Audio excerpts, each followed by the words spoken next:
Hello everyone, welcome to the Newsbrowse News broadcast.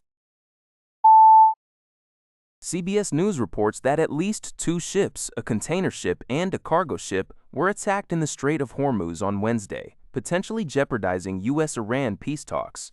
The UK Maritime Trade Operations Centre, UKMSL, stated that an Iranian Revolutionary Guard Corps gunboat fired on a container ship, causing heavy damage but no crew injuries. A second incident involved the cargo ship being fired upon. These attacks followed President Trump's announcement of an indefinite extension of a ceasefire with Iran, made at Pakistan's request, to allow for a unified proposal from Tehran. However, Iran's Tasnim news agency denied requesting the extension, and a senior advisor to Iran's parliament speaker, Mahdi Mohammadi, denounced it as a ploy to buy time for a surprise strike, and warned of a military response to the continued siege.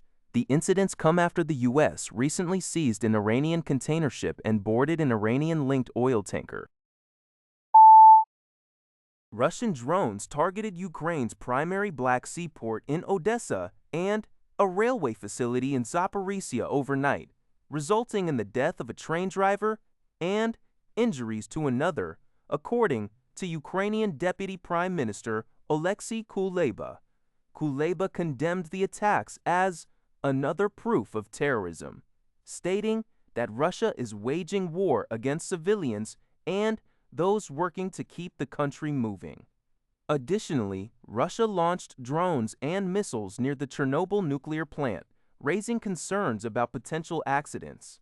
Prosecutor General Ruslan Kravchenko noted that these launches appear to be for intimidation and terror, and the military might be using Chernobyl as a drone route to evade air defenses. Ukraine's army reported intercepting a significant number of drones, though some still hit targets.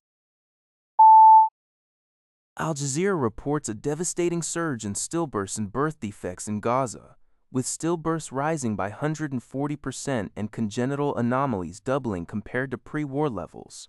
Health officials attribute this crisis to widespread hunger, the severe decline in healthcare services, overcrowding, exposure to contaminated drinking water, and the ongoing effects of Israeli air attacks. Pediatricians highlight that adverse environmental factors during critical stages of fetal development are likely causes, and with severely depleted medical resources, many affected infants cannot be treated. The war has also led to a significant drop in live births. These unseen casualties of the conflict are now facing a prolonged struggle for survival. UPI reports that hackers linked to North Korea, specifically the notorious Lazarus group, are suspected of orchestrating a $290 million cryptocurrency heist from the decentralized finance platform Kelpday. The attack occurred on April 18th and involved draining digital assets, including an Ethereum-linked token through a forged cross-chain message on the Layer 0 interoperability protocol.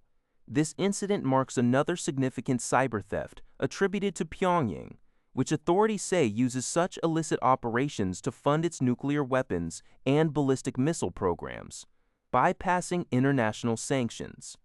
A UN panel estimated that cyber activity accounts for about 40% of North Korea's weapons funding. The hack sent shockwaves through the DeFi sector, wiping out over $13 billion in total value loss.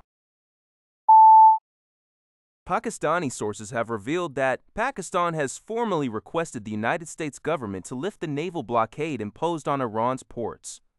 The objective of this request is to provide a renewed impetus to the stalled negotiation process. Additionally, Pakistan has urged the U.S. to release a seized Iranian ship and its crew. According to the sources, Pakistan has received positive indications from the U.S. side regarding this matter.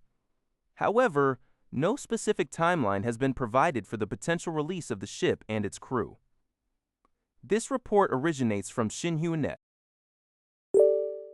That's all for this video. Thank you for watching. See you in the next video.